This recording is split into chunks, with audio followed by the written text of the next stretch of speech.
नमो भगवते वासुदेवाय. तर आपण श्रीमद भागवत महापुराण पाहत आहोत आणि त्यातील हा आपला 6वा स्कंद.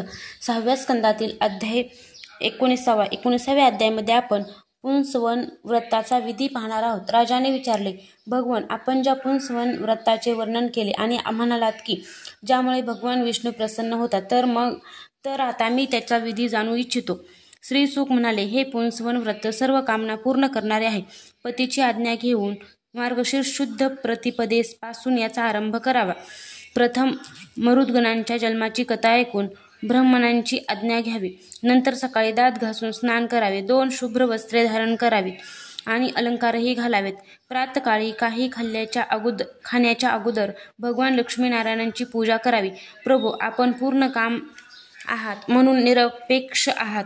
आपण सर्व विभूतींचे स्वामी आणि सकल सिद्धी स्वरूप आहात. मी आपणास वारंवार नमस्कार करते. हे आराध्य देवते, आपण कृपा, विभूती, तेज, महिमा आणि वीर्य इत्यादी समस्त गुणांनी नित्ययुक्त आहात, म्हणून आपणास भगवान म्हणतात. आपण सर्व शक्तिमान आहात. माते लक्ष्मी देवी, आपण भगवंतांची अर्धांगिनी आणि माया स्वरूपिणी आहात. भगवंताचे सर्व गुण आपल्या ठिकाणी निवास करतात. हे महाभाग्यवती जगन्माते, आपण माझ्यावर प्रसन्न व्हावे, मी आपणास नमस्कार करते. परीक्षिता, अशा प्रकारे स्तुती करून एकाग्र चित्ताने महानुभाव समस्त महाविभूतींचे स्वामी भगवान पुरुषोत्तमांना आणि त्यांच्या महाविभूतींना मी नमस्कार करते आणि त्यांना पूजा सामग्री समर्पण करते. या मंत्राने दररोज स्थिर चित्ताने श्री विष्णूंना वाहन, अर्घ्य, पाद्य, आचमन, स्नान, वस्त्र, यज्ञोपवीत, अलंकार, गंध, फूल, धूप, दीप आणि नैवेद्य इत्यादी दाखवून पूजन करावे. जो नैवेद्य शिल्लक राहील त्याने महान ऐश्वर्याचे अधिपती भगवान पुरुषोत्तमांना उद्देशून मी आहुती देतो. हा मंत्र म्हणून अग्नीमध्ये 12 आहुती द्याव्यात. जो सर्व प्रकारची संपत्ती मिळवू इच्छितो त्याने दररोज भक्तिभावाने भगवान लक्ष्मीनारायणांची पूजा करावी, कारण तेच दोघेजण सर्व इच्छा पूर्ण करणारे तसेच श्रेष्ठ वर देणारे आहेत. नंतर भक्तिपूर्ण मनाने भगवंतांना जमिनीवर साष्टांग नमस्कार घालावा. वरील मंत्राचा 10 वेळा जप करून नंतर या स्तोत्रांचा पाठ करावा. हे लक्ष्मीनारायण, आपण दोघेजण सर्व व्यापक आणि संपूर्ण जगाचे अंतिम कारण आहात. ही अव्यक्त प्रकृती आपली मायाशक्ती असून तिचे स्वरूप समजणे अत्यंत कठीण आहे. आपण या महामायेचे अधीश्वर आहात आणि आपण स्वतः परम पुरुष आहात. आपणच सर्व यज्ञ स्वरूप असून यज्ञक्रिया आणि फळभोगतेही आपणच आहात. ही देवी तिन्ही गुणांची अभिव्यक्ती असून आपण त्यांना व्यक्त करणारे व त्यांचे भोगते आहात. आपण सर्व प्राण्यांचे आत्मा आहात आणि लक्ष्मी देवी शरीर, इंद्रिय आणि अंतःकरण आहेत. लक्ष्मी देवी नाम व रूप आहेत आणि आपण नाम रूप या दोघांचेही प्रकाशक आणि आधार आहात. प्रभो, आपली कीर्ती पवित्र आहे. आपण दोघेही त्रैलोक्याला वरदान देणारे परमेश्वर आहात, म्हणून माझ्या मोठमोठ्या आशा आकांक्षा आपल्या कृपेने पूर्ण होत. परीक्षिता, वर देणाऱ्या लक्ष्मीनारायणांची अशी स्तुती करून तेथून नैवेद्य बाजूला ठेवावा आणि त्यांना आचमन देऊन पूजा करावी. त्यानंतर भक्तिभावाने परिपूर्ण अशा हृदयाने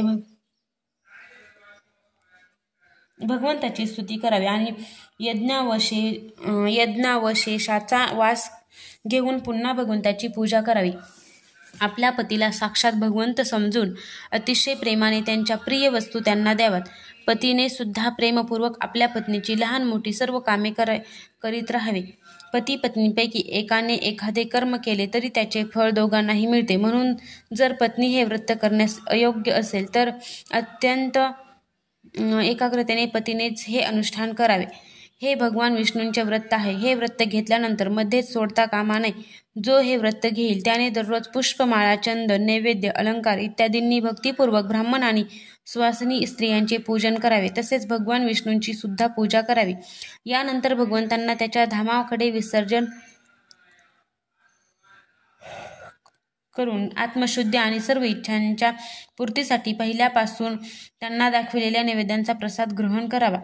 साध्वी स्त्रीने या विधीने 12 महिने संपूर्ण वर्षभर या व्रताचे आचरण करून कार्तिकी अमावस्येला उद्यापन करून उपवास, पूजन इत्यादी करावे. दुसऱ्या दिवशी प्रातःकाळी स्नान करून नेहमीप्रमाणे श्री विष्णूंचे पूजन करावे आणि तिच्या पतीने पाकयज्ञाच्या विधीने तूप मिश्रित दुधात शिजविलेल्या भाताच्या 12 चाहुती अग्नीमध्ये द्याव्यात. त्यानंतर ब्राह्मण जेव्हा प्रसन्न होऊन तिला आशीर्वाद देतील तेव्हा मोठ्या नम्रतेने मस्तक नमवून त्याचा स्वीकार करावा आणि त्यांची अनुमती घेऊन भोजन करावे. प्रथम आचार्यांना भोजन द्यावे, नंतर मौन धारण करून कुटुंबियांसह स्वतः भोजन करावे. नंतर हवन करून शिल्लक राहिलेला चरू पत्नीला द्यावा. तोच प्रसाद स्त्रीला सत्पुत्र आणि सौभाग्य प्रदान करणारा ठरतो.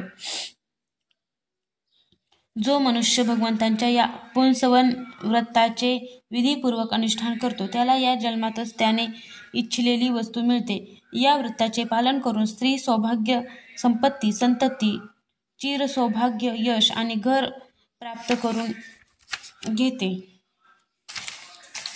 या व्रताचे अनुष्ठान करणारी कन्या सर्व शुभ लक्षणांनी युक्त असा पती प्राप्त करते. विधवा निष्पाप होऊन वैकुंठलोकी जाते.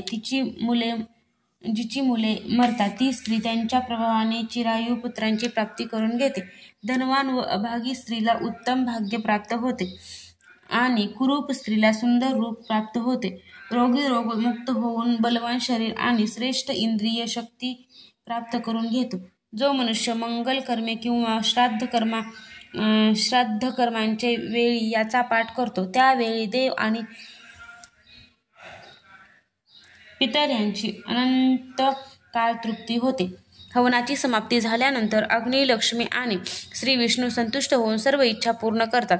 परीक्षिता, मी तुला मरुद्गणांची आराधनीय आणि पुण्यप्रद जन्मकथा ऐकविली. त्याचबरोबर तिच्या श्रेष्ठ पुंसवन व्रताचे सुद्धा वर्णन ऐकविले. अध्याय 19 समाप्त.